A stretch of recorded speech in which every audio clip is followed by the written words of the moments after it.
7 سال کے بعد بیٹا باپ کے ساتھ تو سوئے، ماں کے ساتھ ایک بستر پہ نہیں سوئے گا. بیٹی ماں کے ساتھ تو سوئے گی، باپ کے ساتھ ایک بستر پہ نہیں سوئے گی. بات آ رہی ہے سمجھ میں؟ اسی طرح بیٹی جب 9 سال کی ہو جائے، یہ خوب اچھی طرح مسائل سمجھ لو، اس میں آپ مجھے فنڈامنٹلسٹ کہو، دقیانوس کہو، جو مرضی کہہ دو، میں اللہ کا حکم آپ کو سنا رہا ہوں، عمل کرنا ہے کرو، نہیں کرنا ہے تو جیسے چل رہے ہو چلتے رہو، ہم سے سوال نہیں ہوگا. بہت بے احتیاطیاں ہوتی ہیں. ہم لوگ ہندو نہیں ہیں، عیسائی نہیں ہیں. مسلمان بننا ہے تو تمیز سے بنو بھائی، نہیں بننا ہے تو پھر انگریزوں کے کلچر کو فالو کرو، وہ بہت ایڈوانس جا رہے ہیں آج کل.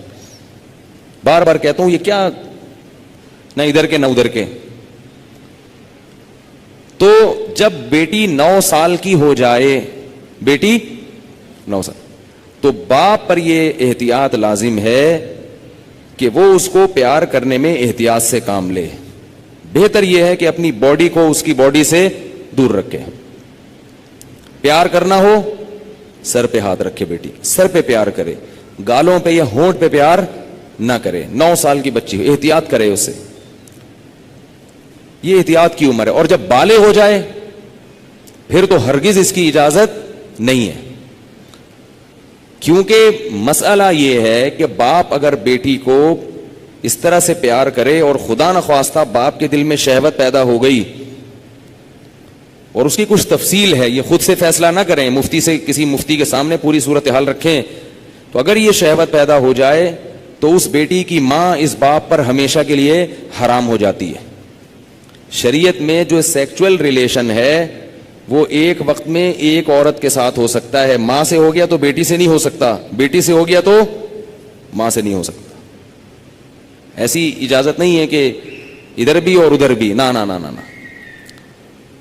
سوتیلی بیٹی جو ہے نا، قرآن نے کیا کہا ہے کہ جب کسی عورت سے نکاح ہوا تمہارا اور نکاح کے بعد اس عورت سے تمہارا سیکچول ریلیشن قائم ہو گیا تو اس عورت کی بیٹی تم پر ہمیشہ کے لیے حرام ہو گئی.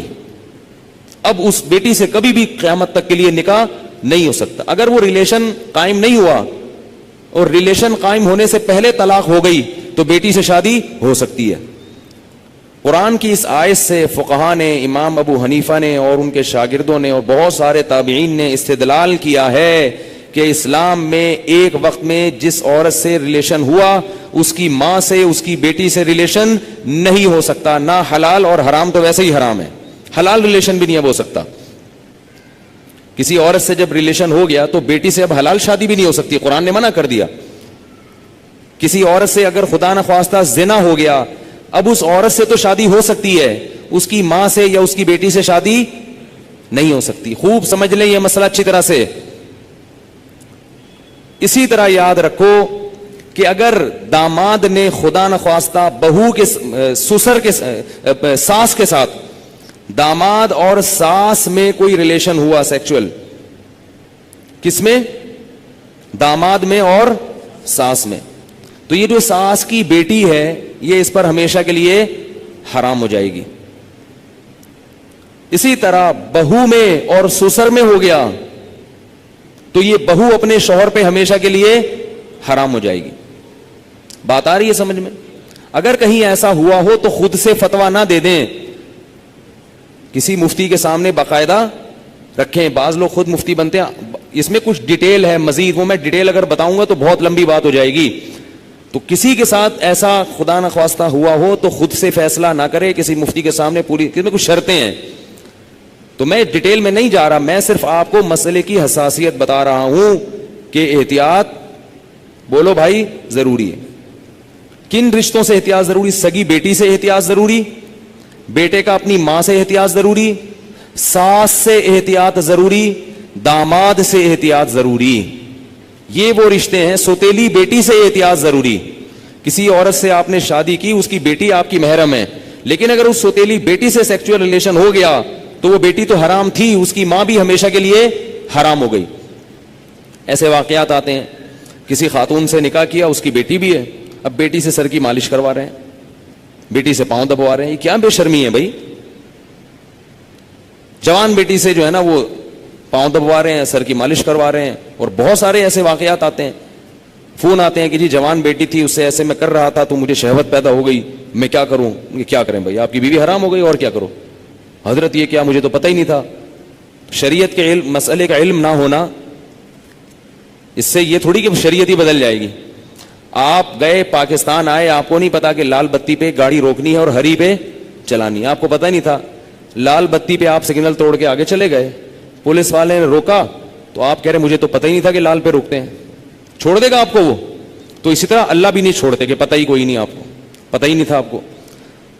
تو یہ خوب سمجھ لیں، ان رشتوں میں احتیاط کی بہت سخت ضرورت ہے۔ اسلام پاکیزہ نظام بنانا چاہتا ہے۔ بہو گھر میں آئی ہے تو سسر کے لیے وہ بیٹیوں کی طرح ہے، جب بھی اس پہ نگاہ ڈالے، کیسی نگاہ ڈلے گی؟ بیٹی جیسے، اور اس کو ہاتھ نہ لگائے۔ پیار کرنا ہے بہو کو، سر پہ ہاتھ رکھے۔ سمجھ رہے ہیں؟ نہیں سمجھ میں آ رہی نا، کیا کریں؟ بہو کو پیار کرنا ہے تو کیا کرنا ہے؟ سر پہ ہاتھ رکھنا ہے بس، بیٹیوں کی طرح بس سر پہ ہاتھ رکھا بس۔ کیسے بے شرمی کے واقعات آ رہے ہیں، خواتین بتاتی ہیں، سسر صاحب آ رہے ہیں، وہ خواتین کہیں خاتون آئی ہیں بہو امریکہ سے، سسر صاحب ایئرپورٹ پہ لینے پہنچے ہوئے ہیں اور گلے مل رہے ہیں اس سے۔ بہو کو تکلیف ہو رہی ہے، اس کو شرم آ رہی ہے کہ ہمارے سسر کیا کر رہے ہیں، اس کو شرم محسوس ہو رہی ہے کہ میرے یہ سسر صاحب کیسے ہیں، لیکن وہ بیچاری بول نہیں سکتی۔ وہ بولے گی تو سسر کیا کہیں گے کہ مجھے باپ نہیں سمجھتی، مجھے باپ مجھ پہ شک کرتی ہے۔ کیوں بھائی؟ تو سسر کو مسئلہ سمجھا دیں۔ میں یہ نہیں کہہ رہا کہ وہ بیچارہ غلط ہوگا، ہو سکتا ہے وہ بیٹیوں ہی کی طرح گلے مل رہا ہو، اور ہر ایک کی سوچ غلط نہیں ہوتی، کسی سے بدگمان ہونے کی اجازت نہیں ہے۔ اصول ہیں بھائی، 100 آدمیوں میں سے ایک اگر غلط ہوگا تو اس ایک غلط کے شر سے بچانے کے لیے مزید 99 کو بھی منع کیا جائے گا۔ الحمدللہ ہمارے گھروں میں خیر غالب ہے، سسر بہو کو بیٹیاں کی طرح سمجھتے ہیں، بہویں سسر کو باپ کی طرح سمجھتی ہیں۔ ہمارے معاشرے میں ابھی شر کا عنصر کم ہے، خیر اس معاملے میں الحمدللہ غالب ہے، مگر یہ غالب ہی رہے تو اچھا ہے۔ اگر یہ بے احتیاطیاں ہوئیں تو خیر کم ہو جائے گی اور شر غالب آ جائے گا۔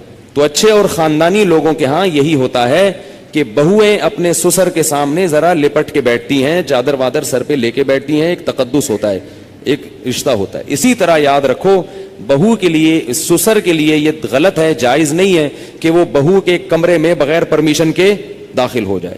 یہ بھی ہوتا ہے۔ سسر صاحب کیا کرتے ہیں، شادی ہوئی ہے، دروازہ کھول کے بہو کے کمرے میں گھس گئے، وہ بیچاری کس حال میں بیٹھی ہوئی ہے، کس حال میں لیٹی ہوئی، اور اس کو غصہ آتا ہے تو کہتے ہیں میں باپ ہوں، میں بھی پرمیشن لے کے آؤں۔ تو حیا بھی کوئی چیز ہوتی ہے۔ تو جوان بیٹی کے کمرے میں باپ کو اس طرح نہیں گھسنا چاہیے، بیٹی کا بھی باپ سے کوئی حیا تو ہوتی ہے نا۔ تو اس لیے ان چیزوں میں احتیاط برتو۔ ہم کسی پہ الزام نہیں لگا رہے، کسی پہ شک نہیں کر رہے، یہ سارے کیسز ہو رہے ہیں۔ ایک صاحب کہتے ہیں کہ میرے والد صاحب نے میری بیوی کے لیے چوڑیاں لاتے ہیں تو میری بیوی کا ہاتھ پکڑ کے اس کے ہاتھ میں چوڑیاں ڈال رہے ہیں۔ وہ صاحب کہہ رہے ہیں مجھے اچھا نہیں لگ رہا کہ میرے ابا میری بیوی کے ساتھ ایسا کیوں کر رہے ہیں۔ اس کو غیرت آ رہی ہے بیٹے کو کہ یار یہ ابا کیا کر رہے ہیں، کہہ رہے لیکن ابا کو بولو تو ابا کیا کہیں گے، مجھ پہ شک کر رہا ہے، مجھ پہ شک کرتے ہو، میں کوئی برا آدمی ہوں، میں کوئی ایسا ہوں۔ تو بھائی شک وک کی بات نہیں ہے، ابا کو بتا دو ابا آپ بہت اچھے ہیں، بہت اچھے ہیں، لیکن آپ کو شریعت نے اس کی اجازت نہیں دی ہے کیونکہ اس سے شر پھیل سکتا ہے۔ سعودی عرب کے مفتی اعظم جو سابق تھے، بڑے پرہیزگار عالم تھے، ان کا یہ فتویٰ تھا کہ اگر ساس جوان ہو اور داماد بھی جوان ہو تو ساس کو چاہیے کہ داماد سے پردہ کرے، بہتر ہے، واجب تو نہیں ہے لیکن بہتر ہے۔ اسی طرح اگر سسر بالکل جوان ہو اور بہو بھی بالکل جوان ہو تو بہو کو چاہیے کہ وہ سسر سے اس زمانے میں پردہ کرے۔